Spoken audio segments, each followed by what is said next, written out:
Author's Note. Out of My League was the first of my participatory journalistic books: Paper Lion, The Bogeyman, Shadowbox, Open Net. With its publication came the inevitable comparisons to Walter Mitty, which was not quite accurate since James Thurber's memorable character always succeeded in his daydreams, whereas from Out of My League on, I have suffered a steady series of humiliations at the higher levels of football, hockey, golf, and so on. What happened to me is bound to happen when an amateur is thrown into the company of professional athletes. It is inevitable. Ernest Hemingway seized on this. I had sent him the galleys of the book in the hope he would provide a quote, a blurb.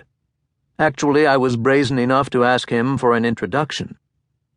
Not long before the book went to press, a telegram arrived from the Mayo Clinic, where Hemingway was being treated for depression. He had provided a blurb. In it was the lovely line about what I had gone through being the dark side of the moon of Walter Mitty.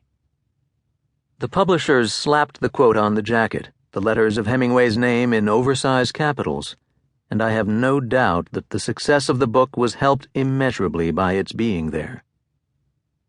I have a poet friend who is opposed to blurbs, believing that readers ought to be able to make up their minds about a book without being influenced by a quote that has probably been induced by a trade-off, one writer promising to praise another if the favor can be returned.